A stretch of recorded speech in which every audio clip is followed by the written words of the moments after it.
안녕하세요. 해외 거주 한인 네트워크 바다님들. 오늘은 미국 정치권 얘기 좀 해볼까 하는데요. 최근에 공화당 지출 법안 때문에 시끌시끌하더라고요. 네, 맞아요. 특히 일론 머스크가 아주 강하게 비판하면서 논란이 더 커졌죠. 네, 저도 봤습니다. 예전을 트럼프 행정부에서 정부 효율성 부서 DOJ라고 했죠. 거기를 이끌었던 인물이라 더 주목받는 것 같아요. 그렇죠. 아무래도 내부 사정을 좀 알았던 사람이니까요. 그래서 오늘 폭스뉴스, MBC, AP통신 같은 여러 보도들을 쭉 훑어보면서요. 이 상황의 핵심, 바다님들이 딱 아셔야 할 그 포인트를 좀 짚어보려고 합니다. 좋습니다. 어디서부터 시작해 볼까요? 일단 머스크 발언이 정말 셌어요. 그 법안을 역겨운 혐오물이라고 했다면서요. 와, 네, 그 표현 그대로 썼습니다. X, 그러니까 옛날 트위터죠. 거기다 대고 엄청나고 말도 안 되고 완전 선심성 예산으로 떡칠된 법안이다. 이렇게 비판했어요. 그냥 비판도 아니고 찬성한 의원들한테 부끄러운 줄 알라고까지 했다고요. 어휴. 네, 상당히 감정적인 반응이었죠. 보통 이 정도까지 공개적으로 세게 나가지는 않는데 말이죠. 아니, 도대체 왜 이렇게까지 화가 난 걸까요? 단순히 액수가 커서 아니면 뭐 자기가 했던 일이랑 좀 안 맞아서? 여러 이유가 있겠지만 역시 가장 큰 건 그거 같아요. 재정 적자 문제. 아, 재정 적자요? 네.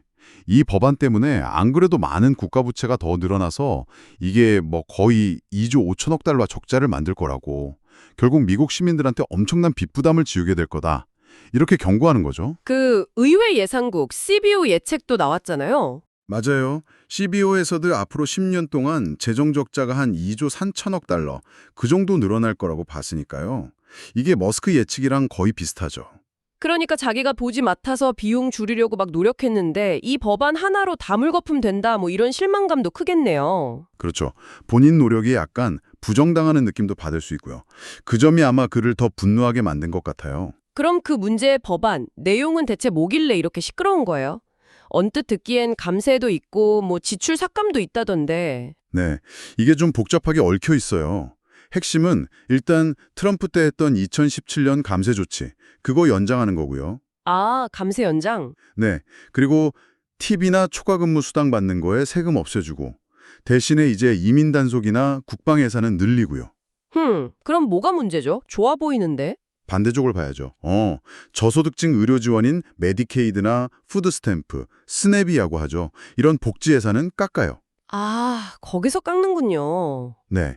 그러면서 또 부채 한도는 무려 4조 달러나 올리겠다는 내용도 들어있거든요. 그러니까 한쪽에서는 돈을 풀고 다른 쪽에서는 줄이고 그러면서 나랏빚은 더 늘리는 약간 좀 뒤죽박죽인 거죠. 야, 이거 정말 이해관계가 복잡하네요. 그럼 머스크가 이렇게까지 나오는데 백악관이나 공화당 지도부는 뭐라고 해요? 좀 당황했을 것 같은데? 백악관 대변인은 대통령은 머스크 입장 이미 알고 있었고 그것 때문에 생각 바꿀 일 없다. 이렇게 딱 잘랐어요. 오히려 법안을 하나의 크고 아름다운 법안이라고 다시 한번 강조했죠. 크고 아름답다. 참 표현이 그렇네요. 네, 상원공화당 원내대표 주은튼 의원은 그래도 조금 설명은 했어요. 머스크랑 의견 차이가 있다고 인정하면서도 머스크가 지적하는 그 재량 지출 부분하고 이번 법안이 다루는 의무 지출 부분은 좀 다르다, 이렇게요. 아, 그게 무슨 말이죠?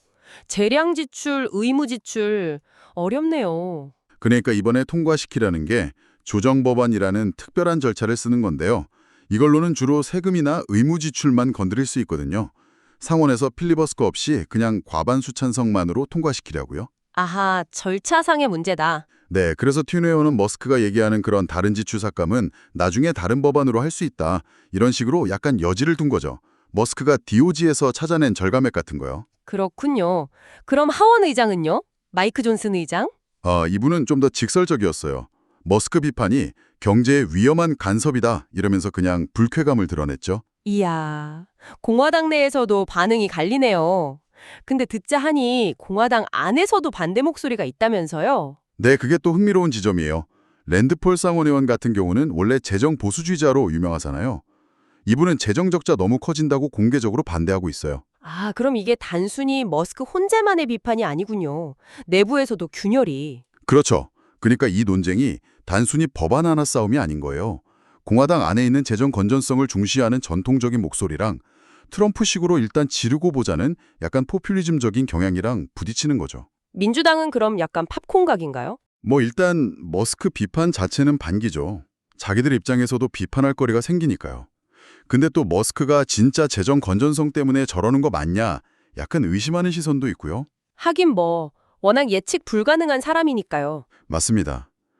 그래서 이 상황을 볼 때 바다님들도 단순히 법안 통과 여부만 보실 게 아니라 이게 공화당 내부의 어떤 방향성 싸움인지, 또 트럼프 대통령이나 머스크 같은 기술계 거물들이 정치에 어떻게 영향을 미치는지, 그리고 장기적으로 미국 경제나 정치 지형에 어떤 파장을 줄지, 이런 큰 그림을 보시는 게 중요할 것 같습니다. 네. 오늘 일론 머스크의 그야말로 격한 비판으로 시작된 미국 공화당 지출 법안 논란, 그 속사정을 좀 깊게 들여다봤습니다. 말씀하신 대로 재정 적자 문제, 정치적 셈법, 당내 이견까지 정말 복잡하게 얽혀 있네요. 앞으로 어떻게 흘러갈지 계속 지켜봐야겠습니다. 네, 이 논쟁이 그냥 한번 시끄럽고 끝날 일이 아니라 어쩌면 앞으로 미국의 재정 정책이나 정치와 기술 권력의 관계에 어떤 변화를 가져올지 그 시작점이 될 수도 있거든요.